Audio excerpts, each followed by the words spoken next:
عزیزان گرامی، مقالہ نگاری کے حوالے سے تیسرے لیکچر کے لیے میں حاضر ہوں۔ اپنے گزشتہ لیکچر میں نے عرض کیا تھا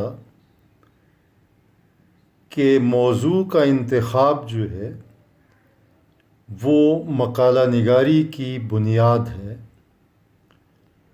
اور صحیح اور بروقت انتخاب آپ کو اس عمل میں آپ کے لیے بہت سی آسانیاں پیدا کر دیتا ہے۔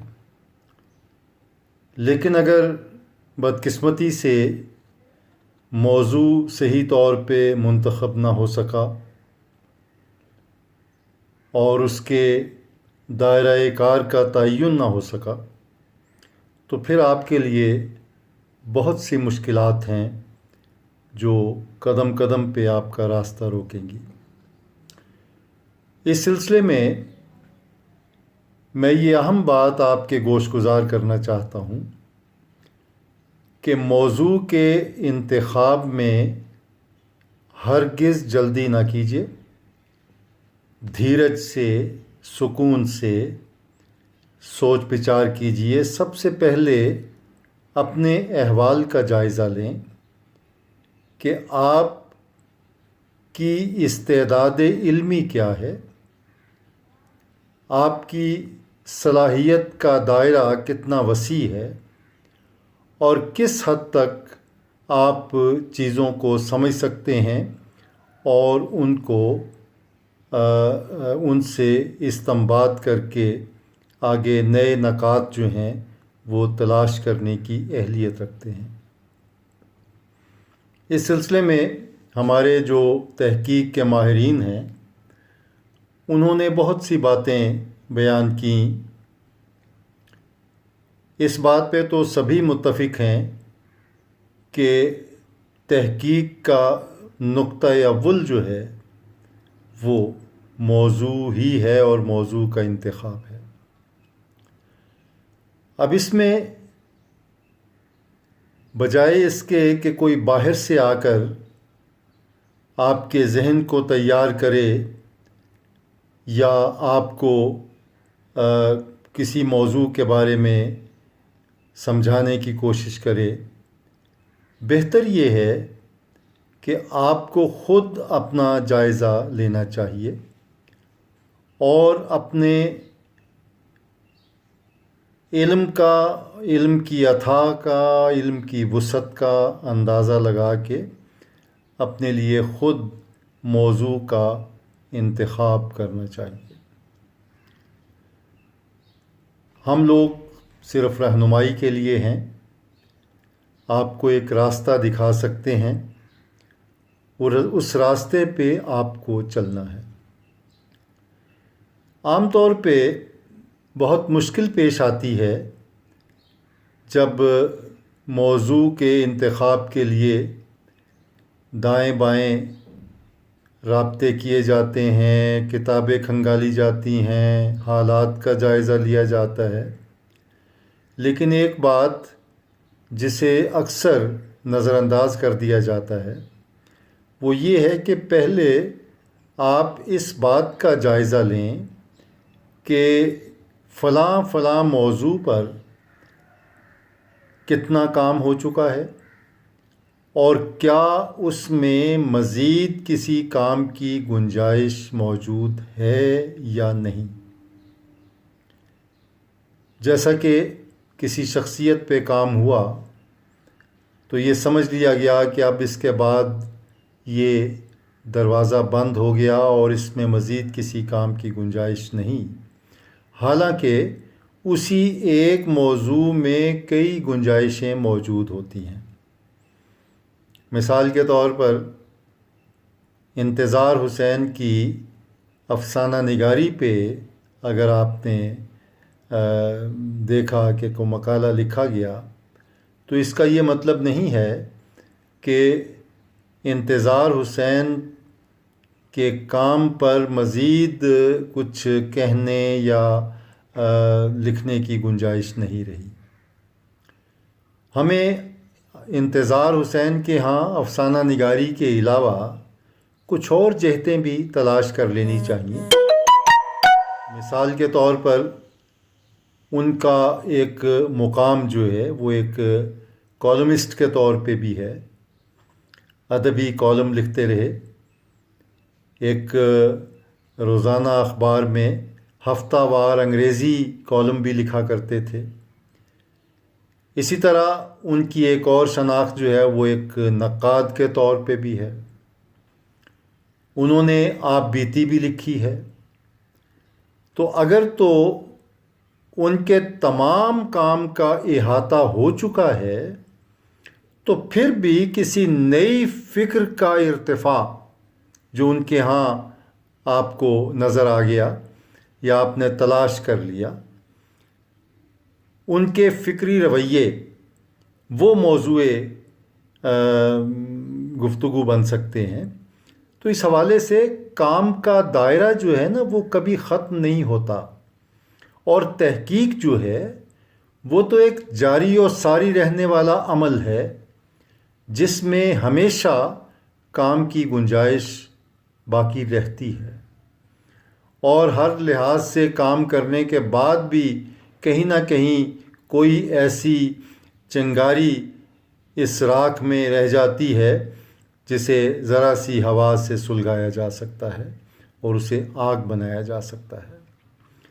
تو بہرحال میرے محترم دوست ڈاکٹر عطاء اللہ صاحب بھی موجود ہیں، ان کے لیکچرز بھی آپ سن رہے ہیں۔ مقالہ نگاری کے حوالے سے ہی انہوں نے کافی گفتگو کی ہے، تو میں تو ان کا ساتھ دے رہا ہوں، اور کچھ باتیں جو ہیں وہ ذرا عام دائرے سے ہٹ کے میں عرض کرنا چاہتا ہوں۔ گزشتہ لیکچر میں بھی میں نے ایک بات آپ سے کہی تھی، وہ یہ تھا کہ دیکھیں بات یہ ہے کہ کسی مجرد علم کے ساتھ آپ کسی بھی میدان میں آگے نہیں بڑھ سکتے۔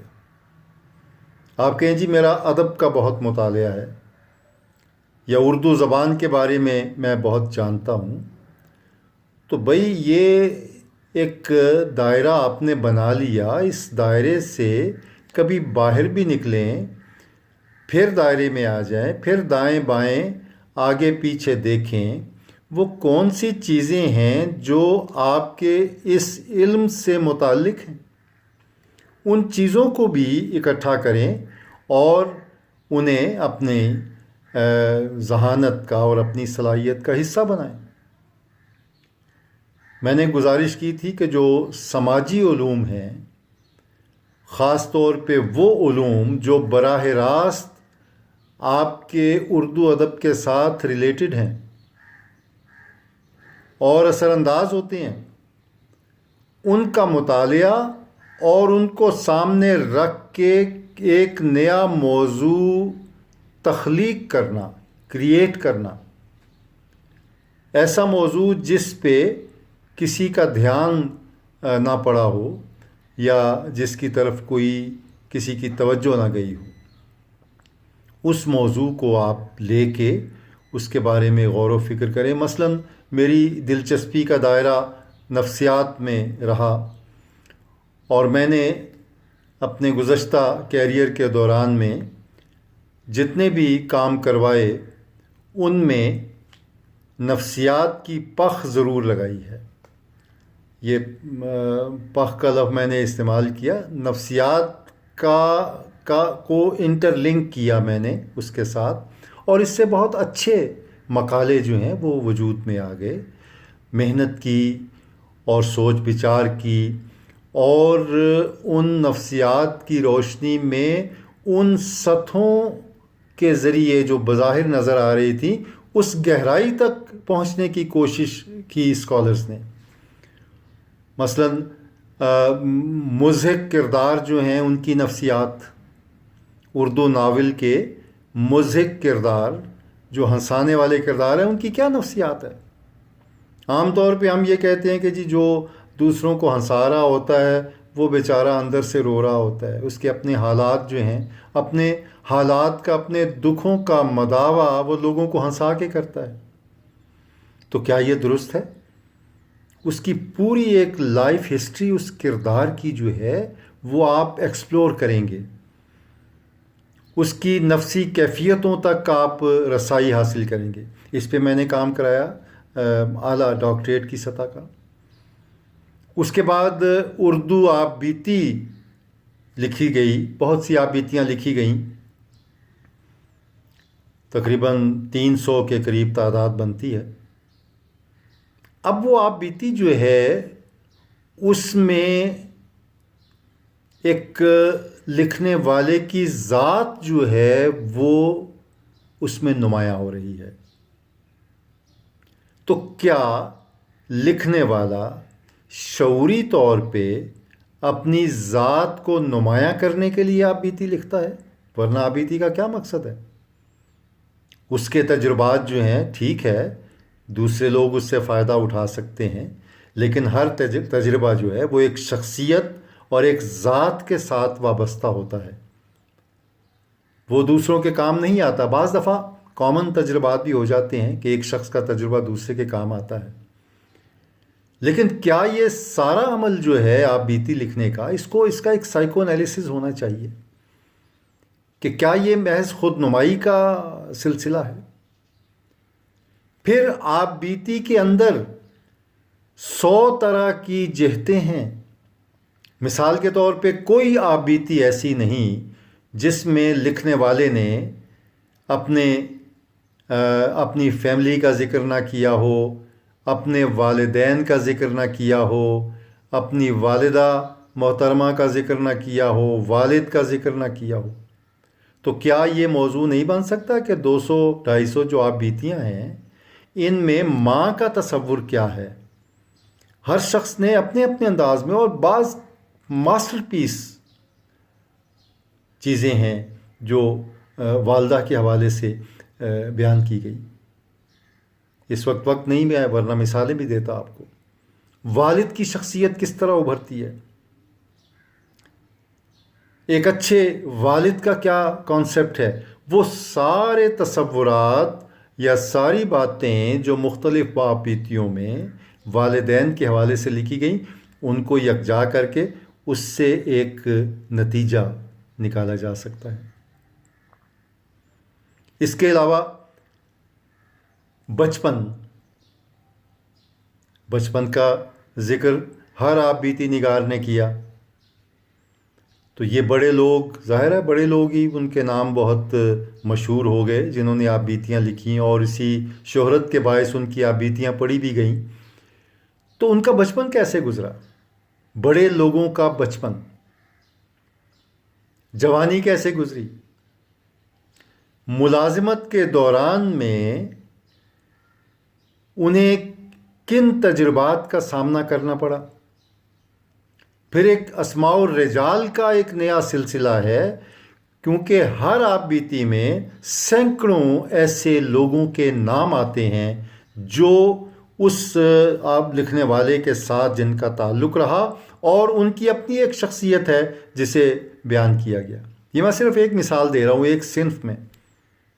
آپ سفر نامے کو لے لیں، ملکوں گھومے پھرے لکھنے والے سفر نامہ نگار، ان کی آبزرویشنز، ان کے مشاہدات، ان کے تجربات، کن علاقوں میں گھومیں، کیا کلچر ہے وہاں کا، کس طرح کے لوگ ہیں وہاں کے، ان کا تمدن کیا ہے، ان کی رہن سہن کیسا ہے، ان کا مزاج کیسا ہے، ان کی کیفیتیں کیسی ہیں، بہت باریک بینی سے، کیونکہ مقالہ نگار جب کسی ایک موضوع کا تعین کر لیتا ہے نا تو پھر بڑی باریک بینی سے اس کے انتہا تک جاتا ہے۔ یہ بھی ہو سکتا ہے کہ ایک ہی ملک کا سفر کرنے والے مختلف سفر نامہ نگار، مثلا چین کا سفر بے شمار لوگوں نے کیا، تو چین کے سفر نامے ان پہ کام ہو سکتا ہے، امریکہ کے سفر نامے، اور اس کے بعد یورپ کے دیگر ممالک جو ہیں، جرمنی ہے، برٹن ہے، اور آسٹریلیا ہے، کینیڈا ہے، تو وہاں کے سفر نامے ہر ایک نے اپنے اپنے حساب سے کیا، اپنے تجربات، ان سارے تجربات کو جب ایک جگہ یکجا کر دیا جائے تو ایک ملک کا پورا ایک بھرپور تاثر جو ہے وہ گرفت میں آ سکتا ہے۔ میں عرض کر رہا ہوں یہ کوئی بھی موضوع بن سکتا ہے، لیکن موضوع کیسے نکالا جاتا ہے۔ اس کے بعد ناول پہ بے شمار کام ہو گیا، اب تو ناول کی شاید ہی کوئی ایسی جہت باقی رہی ہو جس پہ کام نہ ہوا۔ اسی طرح فکشن افسانے پہ بھی، ڈرامے پہ بھی بے شمار کام ہوا، لیکن اب بھی اتنا کچھ سامنے آنے کے باوجود اور اتنا کام کرنے کے باوجود گنجائش باقی رہتی ہے۔ کہیں نہ کہیں کوئی ایک آنچ کی کسر رہ جاتی ہے جسے آنے والا محقق جو ہے وہ اس کو پورا کرتا ہے۔ لیکن اس کے لیے نگاہ رسا ہونی چاہیے، ذہن رسا ہونا چاہیے، بات تک پہنچنے کی، شے کی حقیقت کو سمجھنے کی اہلیت، ایسی نظر پیدا کریں جو شے کی حقیقت کو سمجھ لیں۔ یہ ایک کرنے والا کام ہے، سوچ بچار کا۔ آج کل تو آپ کے پاس وقت ہی وقت ہے، حالات نے اتنا ہمیں چار دیواری میں محبوس کر دیا ہے کہ اب سوائے سوچ بچار کے اور کچھ نہیں رہا، یا پڑھنے کے۔ ماشاءاللہ اگر آپ کے پاس کتابیں آپ کو دستیاب ہیں تو آپ مطالعہ بھی یقیناً کر رہے ہوں گے۔ تو اب یہ وقت ہے آپ کے پاس سوچنے کا، اور اس میں اپنے جو اساتذہ ہیں ان کو بھی اس سوچ میں شامل کر لیجئے، ان سے بھی مشورہ کیجئے، کیونکہ آپ مشورہ کریں اور جب انشاءاللہ وقت آئے گا اور آپ یونیورسٹی میں تشریف لائیں گے تو آپ اپنے ساتھ کو 2-3 ایسے موضوعات لے کے آئیں جن پہ باقاعدہ بحث ہو سکے، بات ہو سکے، اور پھر کسی ایک کا انتخاب کیا جا سکے۔ یہ کام کرنے کا اس طرح کے فارغ اوقات جو ہیں وہ ہمیں موقع دیتے ہیں کہ ہم غور و فکر کریں، پڑھیں، اپنے مطالعے کو وسیع کریں، اور اس بحر ناپیدا کنار کے آخر تک، عطا تک پہنچنے کی کوشش کریں، اس کو کھنگالیں، اس سمندر کو۔ سب سے پہلے تو اپنی دلچسپی کا رخ متعین کریں نا، آپ کی دلچسپی کیا ہے؟ عجیب، ویسے میں بعض اوقات حیران ہوتا ہوں کہ ہمارے ایسے بھی ماشاءاللہ شہزادے ہیں کہ جن کو اپنی دلچسپی کے دائرے کا ہی نہیں پتہ۔ ان کو یہی نہیں پتہ کہ انہیں شاعری زیادہ پسند ہے، افسانہ اچھا لگتا ہے، یا ناول اچھا لگتا ہے۔ تو پہلے اس کا تعین تو کیجئے نا۔ بعض لوگ جو ہیں وہ شاعری سے بہت الرجک ہوتے ہیں۔ میں نے ایک اپنے اسکالر کو کام دیا، میں نے کہا کہ یہ شاعر ہیں، ان پہ آپ نے کام کرنا ہے، اور اس پہ پہلے بہت کم کام ہوا، خاص طور پہ ان کی نظم کے حوالے سے۔ تو انہیں میں نے کلیات بھی فراہم کیا ان صاحب کا۔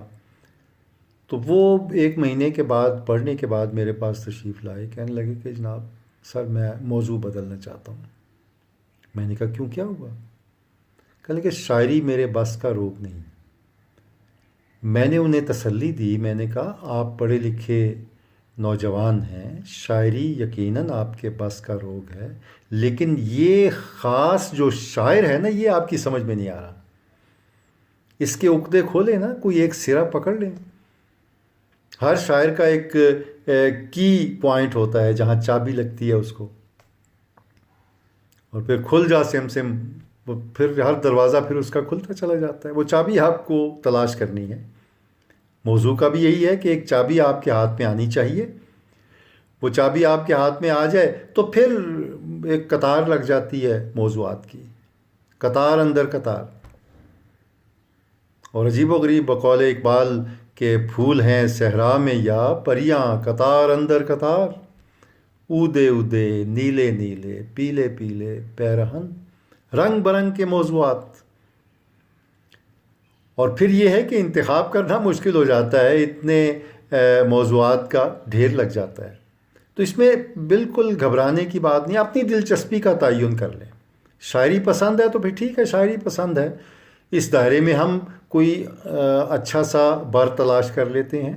شاعری کے دائرے میں یہ بر تلاش کرنے والی بات ہے نا، کیونکہ موضوع کے ساتھ آپ نے وقت بتانا ہوتا ہے، اور بعض دفعہ عمر بھر کا ساتھ بن جاتا ہے اس موضوع کے ساتھ. تو یہ بات جو ہے نا، یہ بڑے دھیان کے ساتھ اور گن گیان کے ساتھ غور و فکر کرنے کی عادت ڈالیں. اور جن لوگوں کو غور و فکر کرنے کی عادت ہوتی ہے وہ بات کے اصل تک رسائی حاصل کر لیتے ہیں، ان کے لیے کوئی مشکل نہیں رہتا. تو بہرحال موضوع میں ایک ایسی آپ کے یعنی دلچسپی میں اور موضوع میں ایک ایسی ہم آہنگی ہونی چاہیے کہ جو یعنی یک جان دو قالب والی بات ہو. وہ موضوع جو ہے وہ آپ کے اندر دھڑکنا شروع کر دے اور آپ اس پہ اتنا غور و فکر کریں کہ پھر اس کی ساری تہیں کھلتی چلی جائیں. ابھی یہاں لیڈس یونیورسٹی میں بھی بعض ایسے اسکالرز جو ہیں وہ مجھے ملے جن کو مسئلہ تھا، موضوع کا انتخاب ہی نہیں ہو رہا تھا.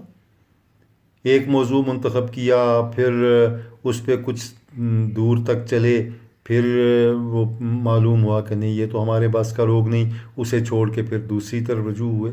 تو انتظامیہ بھی عاجز آ جاتی ہے ایسے لوگوں کے رویوں سے. وہ تو فوری طور پہ یہ کام کرنا ہوتا ہے نا، یہ تو پیش کرنا ہوتا ہے. تو پھر ایک سرا کہیں سے ان کے ہاتھ پکڑا دیا، اس سرے کو پکڑ کے وہ اس کے دوسرے سرے تک پہنچ گئے، اس پہ غور و فکر کیا. چنانچہ تمام معاملات جو ہیں وہ ایسے لوگوں کے وہ حل ہو گئے، اور ایسے موضوعات انہیں مل گئے اور انہوں نے منتخب کر لیے کہ جن کے ساتھ وہ راضی بازی ہیں، بہت خوش ہیں، اچھا وقت گزار رہے ہیں ان کے ساتھ. اور ہر بار ایک نیا نکتہ، مجھے فون آتے ہیں بعض اسکالرس کے، وہ کہتے ہیں جی یہ اگر اس میں یہ بھی ہو جائے. میں نے کہا ہاں بالکل کریں. اب یہ بھی ہو جائے جو ہے نا، یہ سوچ بچار کا نتیجہ ہے کہ اس میں یہ پوائنٹ بھی نکل سکتا ہے، یہ جہت بھی اس کی سامنے آ سکتی ہے. یہ سوچ بچار سے آپ دیکھیں، آپ جب خاکہ بنا لیتے ہیں نا، تو خاکہ جو ہے وہ تو ایک نقشہ ہے عمارت کا، اس میں آخر وقت تک رد و بدل ہو سکتا ہے. کیونکہ مقالہ لکھتے ہوئے، پہلا باب ہی لکھتے ہوئے آپ کے ذہن میں کوئی نئی بات اس کی زندگی میں سے نکل آئی تو اس کو آپ نے اس میں ایڈ کر لیا. کوئی ایسی بات جو غیر ضروری آپ کو محسوس ہوئی، اسے اس میں سے نکال دیا گیا. تو اس حوالے سے یہ ساری چیزیں جو ہے نا، یہ غور و فکر سے تعلق رکھتی ہیں. تو پہلے تو اپنی دلچسپی کا موضوع کے انتخاب سے بھی پہلے آپ کو یہ علم ہونا چاہیے کہ آپ کا فیلڈ آف انٹرسٹ کیا ہے. کیا فکشن سے آپ دلچسپی رکھتے ہیں؟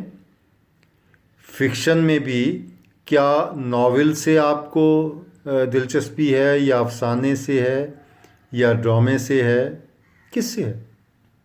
یا سفر نامے میں آپ کا انٹرسٹ ہے، یا آپ بیتی میں آپ دلچسپی رکھتے ہیں؟ کوئی ایک تلاش کر لیں. شخصیات کو بھی کسی شخصیت میں بھی دلچسپی ہوتی ہے نا. تو میں نے کہا کہ شخصیات میں بھی لکھنا جو ہے وہ ممنوع نہیں ہے. آپ ایک ایسی شخصیت کا انتخاب کر سکتے ہیں جو ہمہ جہت اوصاف، ہر صفت اس کے اندر موجود ہو. ایک جامع الصفات شخصیت کا انتخاب، یہ بھی آپ کے لیے نئے راستے جو ہیں ان کی تلاش میں مدد دے گا. کیونکہ دیکھیں یہ ایم فل کا جو مرحلہ ہے نا، اس میں جب آپ موضوع کو پراپرلی اس پہ غور و فکر کر کے اسے منتخب کر لیں گے نا، تو یہ آگے آپ کے اعلیٰ ترین تعلیم کے لیے جو ہیں وہ راستے صاف کرے گا. پھر آگے آپ کے لیے مشکلیں نہیں ہیں، پھر آسانی ہے، کیونکہ آپ تحقیق آشنا ہو چکے ہوں گے. اور سب سے جو بنیادی بات ہے نا، اس کو پلے باندھ لیں کہ میتھڈالوجی جو ریسرچ کی ہے اس سے آشنائی پیدا کریں. اس کے بغیر کچھ نہیں ہے. آپ کو پتہ ہونا چاہیے کہ کیا طریقہ کار ہے مقالہ لکھنے کا، ریسرچ جو ہے اس کے کیا اصول ہیں، کون سا میتھڈ آپ نے استعمال کرنا ہے اپنی تحقیق کے لیے، کیونکہ اس کے بغیر ساری چیزیں جو ہیں وہ بیکار ہیں۔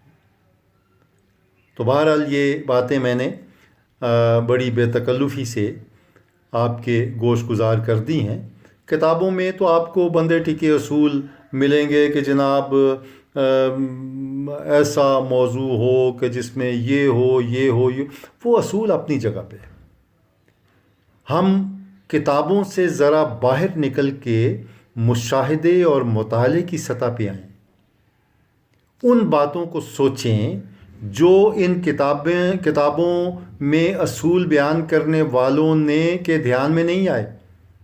اب یہ باتیں سامنے رکھیں، اس وقت جتنی بھی تحقیق پہ کتابیں ہیں انہیں لکھے ہوئے بھی کم و بیش 20-25 برس گزر چکے ہیں۔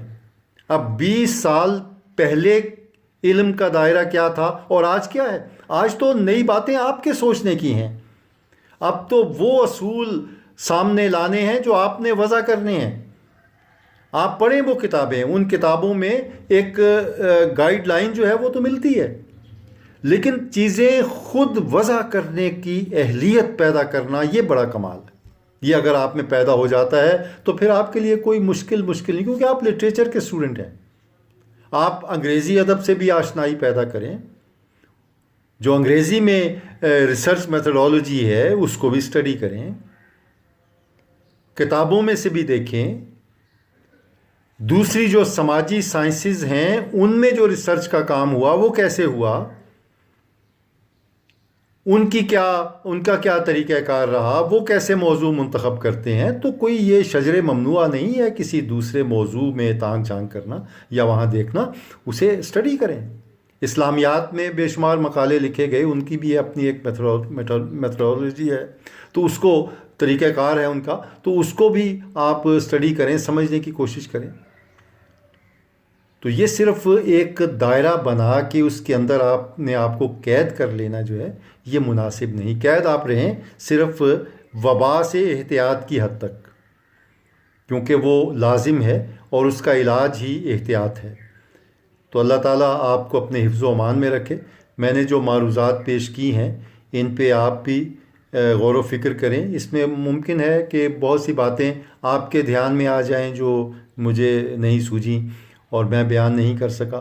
اب اس کو ایک کام کریں کہ اس کو آپ لکھ لیں ہاتھ سے، اور جو باتیں میں نے پوائنٹس بیان کیے، جو چیزیں پیش کی، ان کو ایک اسائنمنٹ کی صورت میں لکھ لیں کہ مقالہ نگاری میں موضوع کا انتخاب کیسے ہونا چاہیے، اور اس میں جو پوائنٹس میں نے عرض کیے ہیں ان کو ترتیب وار لکھ کے ایک اچھا جواب مضمون جو ہے وہ آپ تیار کر سکتے ہیں، اور ایک بہتر سوچ بچار کا اور بحث کا راستہ جو ہے وہ نکل سکتا ہے۔ اس سلسلے میں جو سوالات ہوں وہ بھی میرے ساتھ آپ شیئر کر سکتے ہیں۔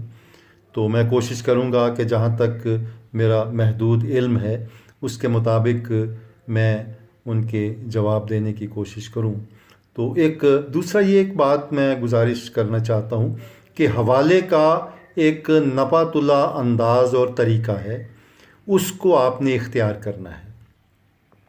آپ نے اگر کوئی اقتباس کہیں سے لیا ہے تو اس اقتباس کے ساتھ ہی آپ نے حوالہ دینا ہے۔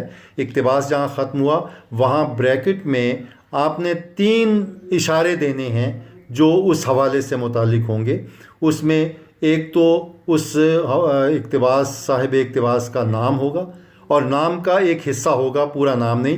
مثلا رشید حسن خان نام ہے تو صرف رشید۔ اس کے بعد جس کتاب کا حوالہ ہے اس کا سن اشاعت 1987۔ اس کے بعد جس صفحے سے آپ نے اقتباس لیا اس صفحے کا حوالہ دینا ہے آپ نے، نام، سن اور صفحہ نمبر اور بریکٹ بند، یہ 3 اشارے آپ نے حوالے میں دینے، اس سے زیادہ کچھ نہیں درکار۔ اور اس کے بعد جب آپ کا مضمون ختم ہوتا ہے یا اسائنمنٹ ختم ہوتی ہے، اس کے آخر میں الف بائی ترتیب سے الفابیٹیکل آرڈر میں آپ نے ان کتابوں کی اور پوری تفصیل جو ہے وہ دے دینی ہے اس حوالے کی۔ پورا حوالہ جو ہے وہ آخر میں اس میں کتابیات میں آ جائے گا۔ اپنا خیال رکھیے۔ آپ کا بہت بہت شکریہ۔ اللہ آپ کا حافظ و ناصر ہو۔ اللہ حافظ۔